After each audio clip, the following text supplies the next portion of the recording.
Okay, so now we're going to talk a little bit about um, obtaining the LBSW, so obtaining licensure at the Bachelor of Social Work level, as well as registering to take the social work licensure exam. The two processes are actually intimately linked because you have to initiate the licensure process in order for the state to basically clear you to take the exam. So the best place to start really is with the elements that are necessary for obtaining licensure. What I'm going to do is I'm going to take you, and pardon my typing, but take you to the Texas Board of Social Worker Examiners. Yeah, there we go. That. You can tell I've been there a lot. Now, this site was recently revamped, so there's a lot of things that have moved around. So you'll have to bear with me while I kind of demonstrate to you where things are that you'll need. So Texas State Board of Social Worker Examiners, click the link. Okay, so you're going to notice a number of things here, and what you're really interested in is apply for a new license. Now, what will happen is, and this is kind of where you notice that things have changed a lot, it takes you to kind of a generic apply for a licensure page. Really what you should do is go, there are a couple of things you'll need to do. On the Texas State Board of Social Worker Examiners page, you'll need to open Form A.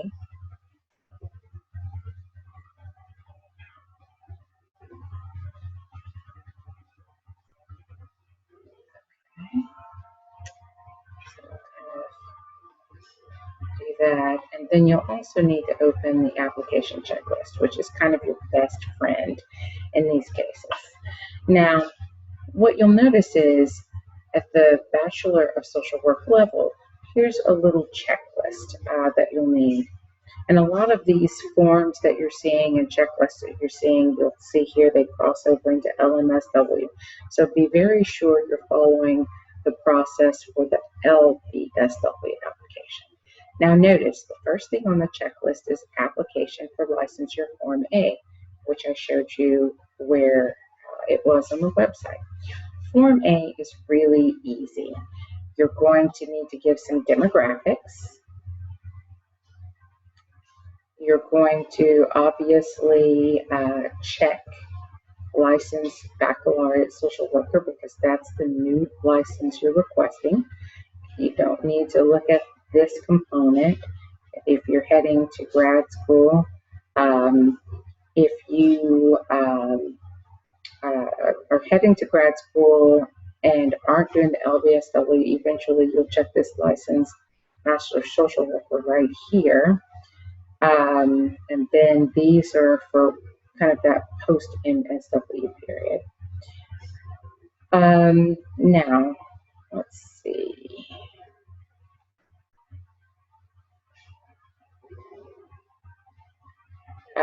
None of you are going to be licensed out of state, so you can ignore this section.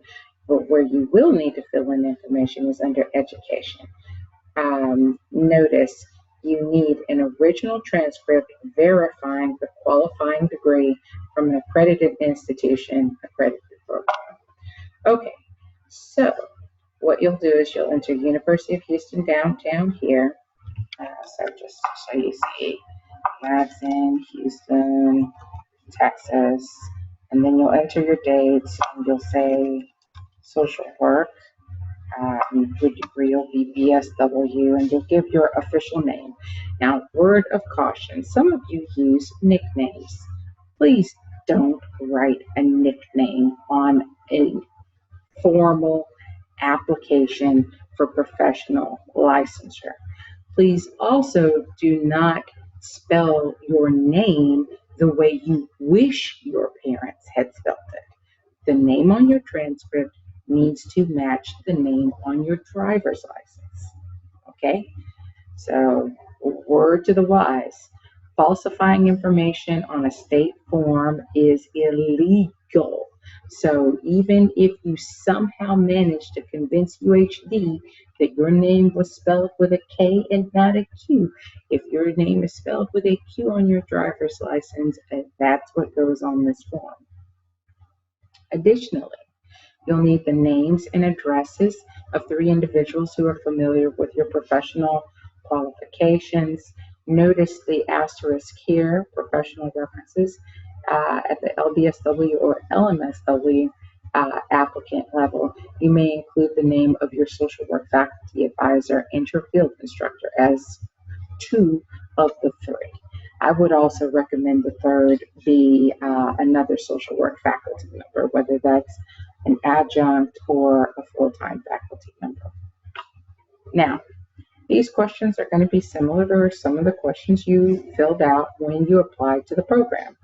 So you should answer appropriately and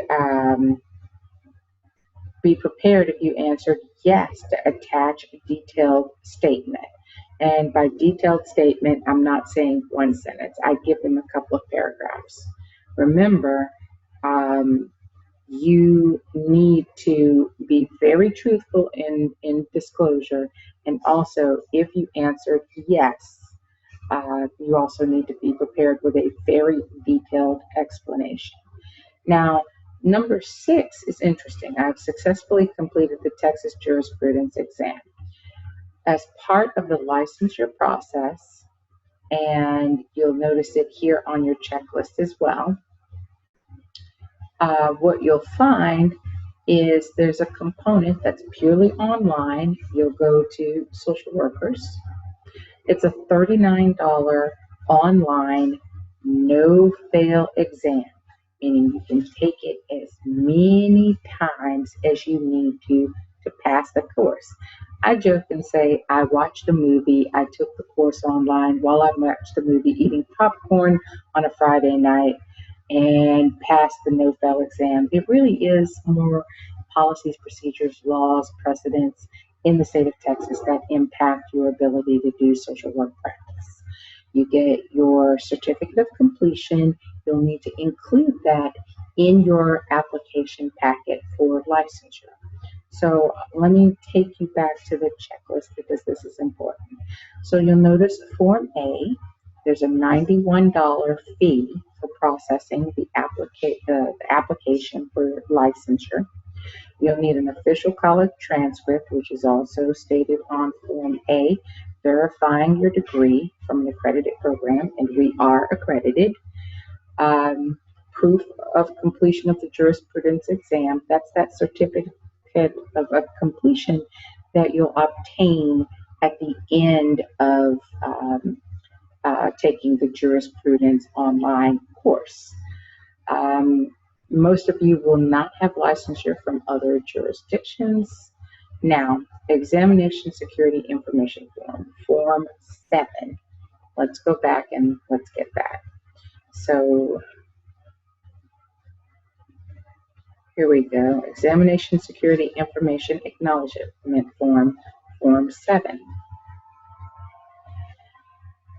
You will need to initial. For security purposes, you must apply for a license using your legal first, middle, and last name applicable suffixes. This is what I was saying earlier about making sure that you absolutely used the legal name on your driver's license. You must possess an official ID card that identifies you as such. In order to sit for the exam, you understand you're going to have to present a valid photo ID that uses that valid legal first, middle, last name, applicable suffixes, and that ID has to match exactly the name on the application. You're going to make a copy of your Texas driver's license or your state ID. You'll sign, you'll date. So you'll initial all of these statements, sign, and date. This will also go in your packet that you send to the Texas State Board of Social Worker Examiners. Okay, now, Some of you may have been CNAs or massage therapists or any number of professions that require a license or a certification. If you've held one of those in the last 10 years, you have to disclose that information. All right. So the last component really is this affidavit. You've read the laws and regulations. Um, you have a website here. You declare that you've not made any false or misleading statements or provided any false or misleading information. The $91 fee, and this is a breakdown of what that fee is for LBSW. And also, this is where you're going to mail your entire packet. So this is the Form A, which is the, what we'll call application. Form 7 was the security clearance, where you initial sign and date attesting that, for your legal first, middle, last name, any suffixes, ID to back that up, and a copy. And also the jurisprudence exam, we've covered that. Now, what will happen is that once you have put together your packet, you'll send in that packet to the state, and at that point, let me back up. At that point, the board will give you authorization to sit for the exam. Now, before I go to the exam website, what I'd like to make sure we're all on the same page about is that notice that the application checklist, Form A, etc., all of these things refer to a transcript verifying your degree. Now, this is a quirk of the registrar's office at UHD and other universities. After you graduate, and I use graduation in a different way. I don't mean after you walk across the stage. I mean after the grades have been submitted in your final semester of work contributing towards your degree plan. The university registrar's office will take roughly 4 to 6 weeks to process what I refer to as a final transcript verifying receipt of degree. So if you look on that final transcript verifying receipt of degree, you'll notice that there will be a section that basically says you've completed the BSW and a date. So basically, your transcript itself will say you received the BSW degree and a date.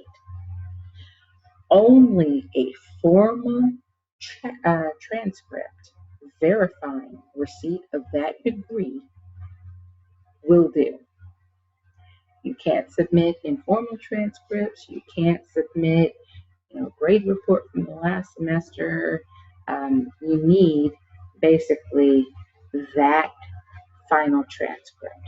Now, there is a loophole, and with the website design, it makes it a little difficult to see if they've removed the loophole. I don't think they have, but you can receive a letter from the school verifying that you have indeed completed the degree. And if that loophole still exists, the board has the option of authorizing you to go ahead and sign up to take the licensure exam.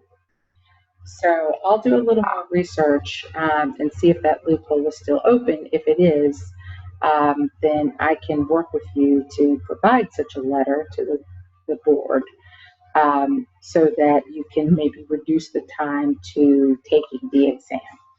So on the topic of exams, we're going to look at ASWB exam, and that's going to take us to the Association of Social Work Boards.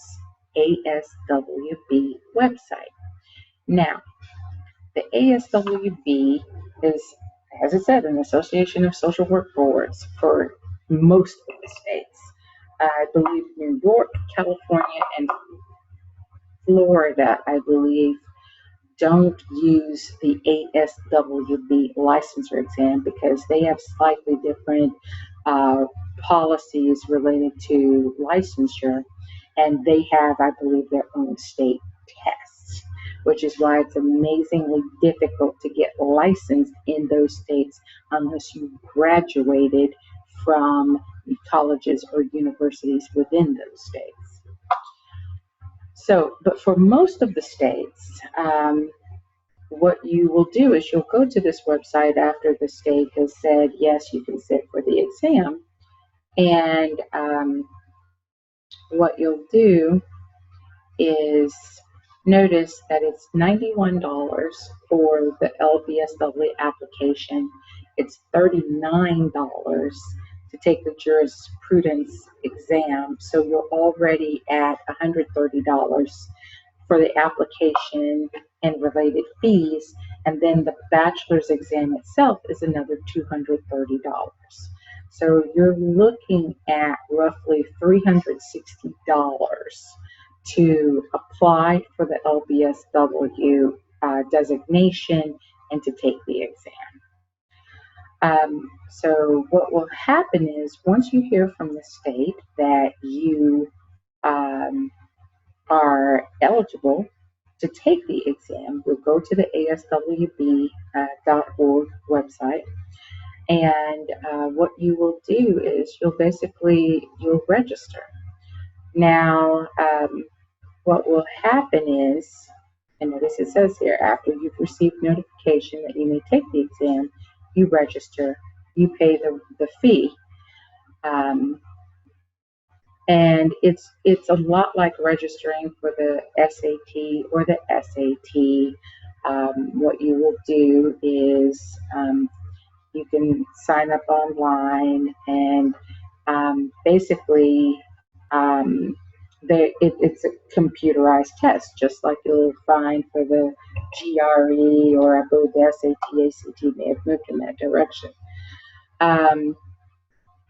So what is this test that you're going to be asked to take? All right, so what you'll notice is, let's see, here we go, exam content outlines. This is a fabulous place to kind of get an idea of what's on the test. We look for a bachelor's exam content outline. And this little tiny booklet will talk about the knowledge, skills, abilities that they're testing for in the bachelor's level exam. Notice they give you a percent breakdown of kind of the broad areas and then the subcategories. Now, your entire program has really prepared you to take this exam. If you'll notice the broad categories, you'll see human development, diversity, and behavior and environment. So HEBC, and a bit of ethics. Assessment, that's going to be your practice one, your case management. Some of your electives have gone into a lot on assessment, 28% of the exam. Again, more practice, indicators, effects of crisis and change, intervention processes, techniques, matching intervention with client system needs, collaborative relationships, documentation, interviewing, evidence-based practice, and that was 26% of the exam. Okay, and then your ethics, professional relationships, values, 19% of the exam. Now, what I like to tell people is, really and truthfully, this exam, and even the master's exam, really is testing your professional values and ethics and your judgment. So case in point, When you think about Maslow's hierarchy of needs, the first level is really the safety component. Does the person have food, shelter, the necessities, the basic necessities of life? Are they safe? So if you use that as your frame and you approach a potential question as, is this person in imminent danger? Is there an imminent safety issue? Or is there an issue that one could take time and really work to form those bonds and relationships and empathy and really do more of the case management process? Or kind of that social work practice process with the client. um, that's a decision tree that starts with, is this an imminent threat? Is the person an imminent threat to themselves or others? Is this potentially a case of abuse or neglect of a child, an older person, or a person living with a disability? If it's not an imminent threat, an imminent danger, then what follows is usually more of that latter category with the more traditional social work practice, case management, etc. So let me see. I'm trying to remember if they have. No, not in this booklet. But if you want to think about, you know, what that might look like more in practice, I can absolutely kind of lead you through some of that. Computer time to kind of catch up a little bit with me. It's late and the computer's tired as well. um, Now, I don't actually recommend buying the guides or the forms or that kind of thing, but if you really feel like you need online practice tests or exam guides or things like that, certainly ASWB has those items to offer you. I just think that really and truthfully, um, most of your program has prepared you um, to take, this exam. I'd be happy to kind of walk you through some examples. Let's see. They used to have more examples, I think, on this web page. Um, Certainly, you can come by the office and I can, give you more examples. But think about, for instance, the kinds of application questions you've had in case management, or the kinds of application questions you've had in your HEPSI classes, where in your exams, where for instance, a scenario is set up for you and you have to make a judgment call on what should happen first or what should happen next, or everything should, of the following should happen except, that's really the format of the questions that are going to be on this exam. You'll find that there's a number of free and paid resources online. I would actually start more with looking at the the breakdown of the content outline and seeing where you don't feel quite as strong, and maybe dedicating more study time, or going over aspects of certain classes, going back to some of your textbooks or notes or things like that, rather than necessarily going and spending more money. But I'm kind of a cheapskate when it comes to those kinds of things. Anyway, like I said, I'd be happy to kind of coach anybody if they're thinking about taking the test over the summer or something like that. Again, if you're going straight into a master's program, I wouldn't really advise you to spend almost $400 to take the license, unless the licensure exam, unless in applying for the license, unless you're going to be working in a social work titled job, while you're in your master's program. And that's a requirement for the particular position you need. Um, you know, it's interesting. If you go to Texas Workforce, Texas Workforce Commission, they've got a great website that you can use. You don't have to register to browse jobs or post your resume, but sometimes that can be very helpful. Notice if you look in job classification, social worker is in there. So you can do a search that way, but not all social work positions will have the title social work. So it may say case manager, it may say, oh goodness, case worker. There's a number of titles that are social work like that social workers may fill. So notice here, DAD's Department of Aging and Disability Services has a number of positions. Oh my goodness, Mahia, I know a family there. There's some definite jobs in Mahia if you're interested in moving just kind of north of Waco. But Richmond, there's a job, but mostly, with DAD's, not so much. DFPS, Department of Family and Protective Services, I could have guessed that they would have more positions open. If you sort by location, that's usually a little more useful.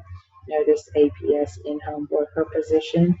And I'm glad they list some of the salaries, because for state, so that you can kind of get a sense of, with an entry-level position, what you might be looking at. So let's see. 2660.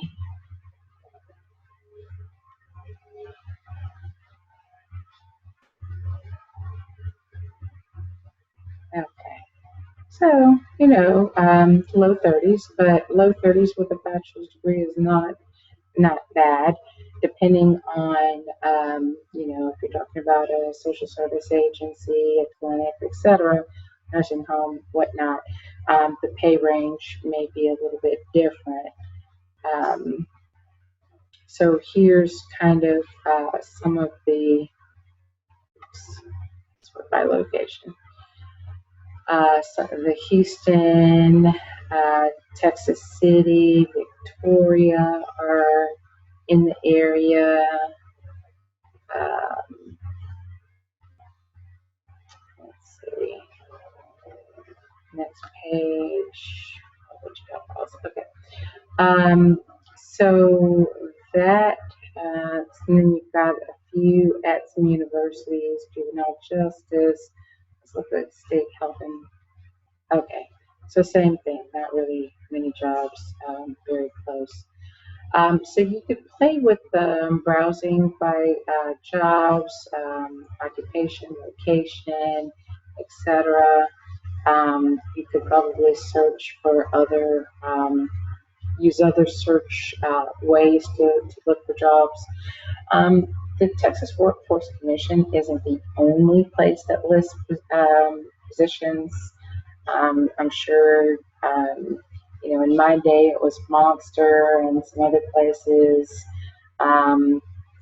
Don't forget that individual agencies have their own HR, so human resources websites, so on and so forth. So really, in order to do a comprehensive search, you should not only combine these kind of big websites like Texas Workforce Commission, Monster, I think, and there's tons of other big search engines for jobs, but also don't neglect the individual agency or system HR websites, because those are going to be invaluable for getting a much better view of what's available to you.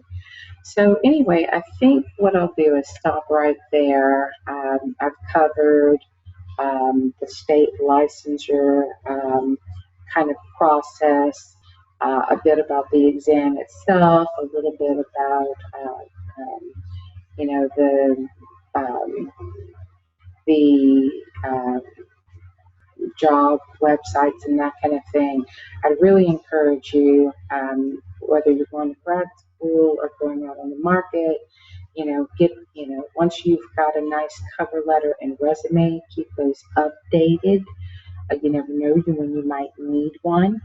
And make sure that you also, no matter whether you go on the market or you go into grad school, keep looking through those job sites so that you can keep an eye, an understanding of what's out there, what the pay rates are, what the knowledge and skills and abilities you would need to perform certain job roles and responsibilities will be.